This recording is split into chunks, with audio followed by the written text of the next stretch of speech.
This episode of The History Guy is brought to you by Shortform.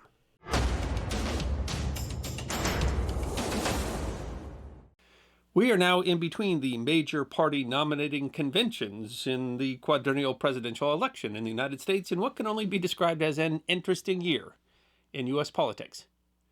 But the system that we use to choose our nominees is a relatively new system that is largely the result of another interesting year. The 1968 Democratic National Convention occurred during a year of political strife and included controversy and conflict, both inside and outside of the International Amphitheater in Chicago, Illinois. And the chaotic convention forever changed the way that the United States chooses its party presidential nominees. Shortform is not just another book summary app. It gives you summaries that are really on steroids with things like activities to really help you understand concepts, or insights, which not only help you understand the book, but really help you go out and talk about the book intelligently. If you only have a few minutes, it's got a one-page short form. If you have a little bit more time, then there's a more extensive summary. You might use it to try to decide which books you have the time to read, or to cram for a topic that you have to talk about tomorrow. You don't have time to read the whole book, or maybe to bone up on concepts from a book that you've already read. But a good example is Alexander Hamilton. You know, everybody knows the play Hamilton, but not everybody's had the time to read the fantastic biography by Ron Chernow about Hamilton, upon which the play is based. But let's say you went to the play last night and you just want to get a better insight into it, or maybe you're going tonight, you're bringing a date and you want to impress her. Well, Shortform has you covered because Ron Chernow's book is in here, and it'll help you understand and be able to talk about all the important concepts of the book so that you really sound like you know what you're talking about. And it's not just history, it's also things like, business or finance or art or whatever's important to you. It even has an AI tool that will summarize things like blog pages and YouTube videos. So do yourself a favor, and if you want to impress your wife or your son or your boss or your date, and if you want to just be better informed in society, go to shortform.com/historyguy. Sign up, you'll get a 20% discount. You'll only be paying about the cost of one book a month, and bone up on all of those important concepts in the modern world that deserve to be remembered. As the webpage of the United States Senate notes, the U.S. Constitution doesn't include any process for nominating presidential candidates. The reason is simple. Originally, the U.S. Constitution didn't envision political parties. But political parties quickly developed. At first, members of Congress merely caucused together, a system that presented numerous problems. As the Senate webpage explains, the absence of party discipline in 1824 kept any candidate from winning an electoral college majority and through the contest of the House of Representatives. The House elected John Quincy Adams, who in both popular and electoral votes had run behind Andrew Jackson. The chaotic 1824 election sealed the fate of the Congressional Nominating Caucus. The National Constitution Center explains that the first organized convention was held by the now-forgotten Anti-Masonic Party in 1831. The first modern party, the Democratic Party, held their first nominating convention in 1832, nominating Andrew Jackson. But delegates to these conventions were selected mostly by state conventions and not via primary elections. That is, party candidates were chosen by party bosses. A progressive movement at the turn of the century moved the needle, and some states began to hold primary elections, but the system was still opaque. When Theodore Roosevelt became the first candidate to try to secure a party nomination via primary elections in 1912, he lost the Republican nomination to incumbent William Howard Taft, despite winning 9 of the 10 states that then held primary elections. Less than half of the delegates at the time were chosen by voters, and party won over popularity. Roosevelt decided to create his own party, and with the Republican vote split, Democrat Woodrow Wilson took the White House. While more states moved to primaries to include voters in the process, the parties and bosses still held sway. Many states still chose their delegates through caucuses, which were more directly under the control of party establishments. Delegates were not always committed to vote for a particular candidate, and some states ran preferred son candidates, local politicians who, despite lacking national appeal, could wield their state's delegates at the conventions and play power broker. This often left the nomination separated from the voter. The National Constitution Center explains that incumbent President Harry S. Truman lost in the 1952 New Hampshire presidential primary amid poor popularity numbers and dropped from the race. Senator Estes Kefauver of Tennessee won 12 of 15 Democratic primaries, but the Democratic Convention instead chose Illinois Governor Adlai Stevenson, who skipped the entire primary season. Stevenson won on the third convention ballot after Truman and other party leaders persuaded him to run. But, the center continues, the popularity of John F. Kennedy in 1960 reinforced the importance of the primary. His strong performance in the West Virginia primary made voter-driven state primaries a new force in the process of selecting a president. A force, but not the only one. There is no law regulating primaries. That's left up to the parties, which often left the system up to the states. The 1968 Democratic primary included a mix of delegates chosen by state primary elections and state caucuses. Some delegates were committed to vote for the candidate that was chosen in the primary, but others were not committed, and there were also the delegates controlled by those favored sons. In the Democratic Party in 1968, a candidate could win the nomination without winning the hearts of the people. At first, that didn't seem to be an issue. Lyndon Johnson had been elected in a landslide in 1964. Despite filling part of the slain John F. Kennedy's term, he was eligible for re-election, and that looked very likely.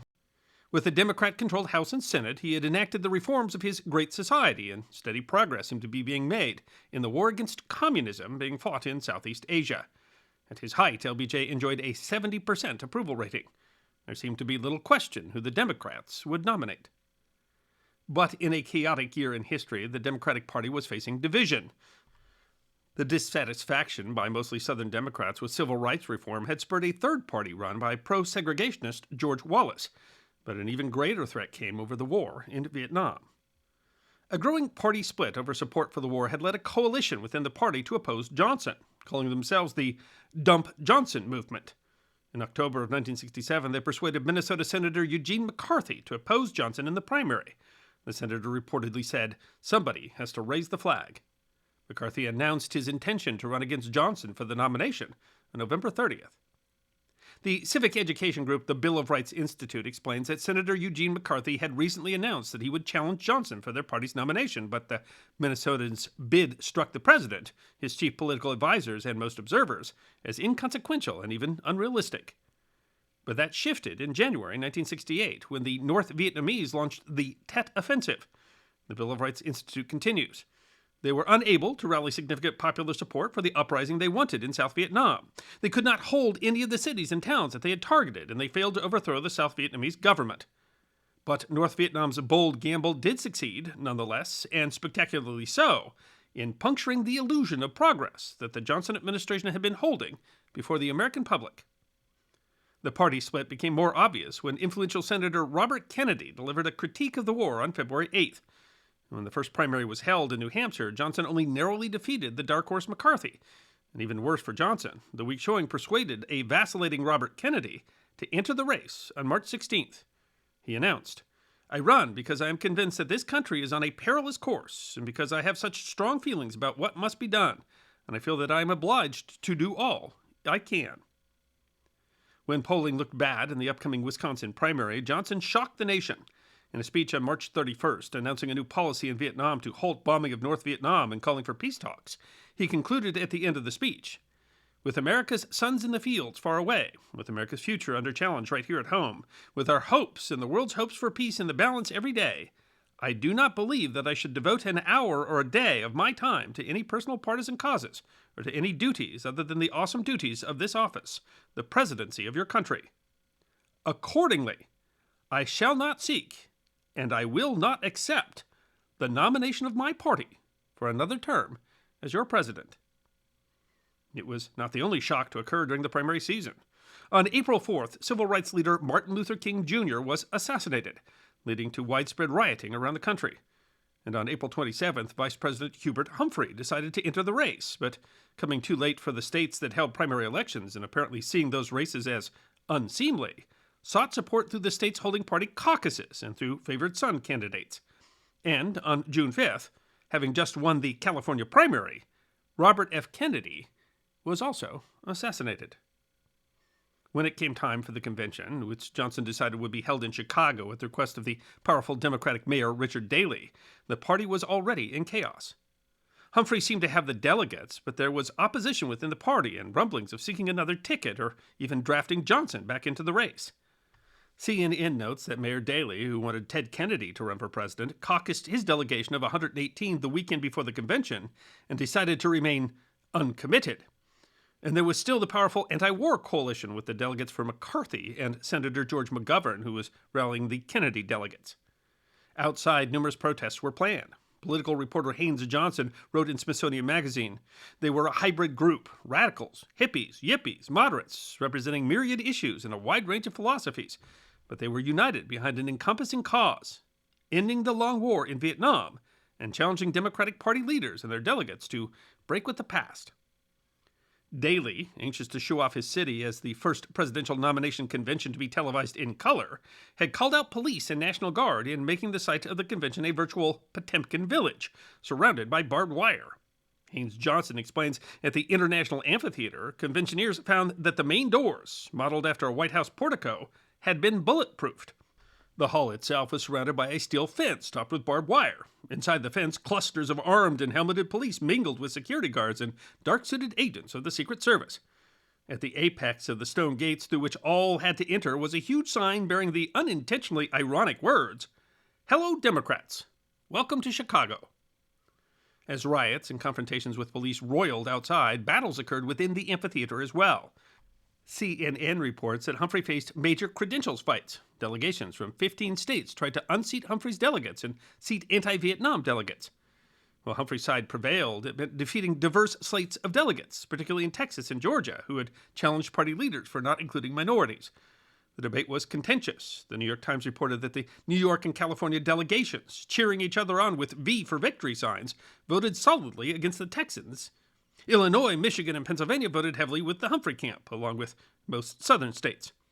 The final vote on the Texas delegation supporting the traditional Texas camp led by Governor John Connally was 1,368 to 955. In what the Times described as a test of the combined strength of backers of Senator Eugene J. McCarthy, Senator Edward M. Kennedy, and other anti-administration delegations. The debate was contentious, and the McCarthy group was strong enough to force convention floor debates, televised in between coverage of rioters fighting with police outside. The Times reported that a black delegate from Chicago burned his party credentials card in protest. A further contest was over the platform plank about the war, arguing over whether bombing of North Vietnam should be stopped unconditionally, and led to a 3-hour floor fight. Humphrey would later claim that he was forced into supporting the more hawkish plank by Johnson. The New York and California delegations marched around the floor and protested, singing "We Shall Overcome." They were shown on national television, even as convention planners muted their microphones. CNN writes, during the debate on the peace plank, the worst day of rioting occurred outside the amphitheater in the so-called Battle of Michigan Avenue. The more hawkish language that was pressed by President Johnson was opposed by 40% of the convention delegates. Battles continued on the floor and in committees. When Senator Abraham Ribicoff of Massachusetts moved to nominate George McGovern, he said, "With George McGovern as President of the United States, we wouldn't have Gestapo tactics in the streets of Chicago." The words drew a furious response from Daley, who responded by shouting a word that remains an issue of dispute today. A Daily supporter said that he called the senator a faker, but most witnesses seem to think it was another word starting with F. While Humphrey was nominated comfortably in front of a television audience of 89 million, his nomination came without having won or even entered a single primary election.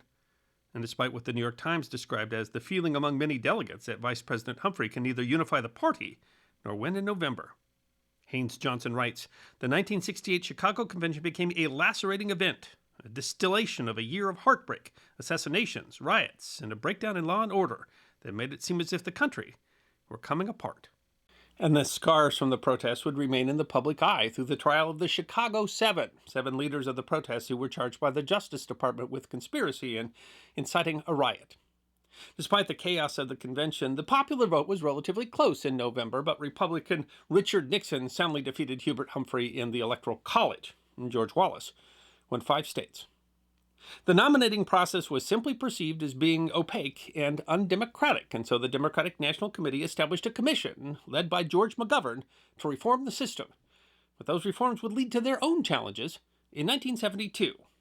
But that is a story for another day.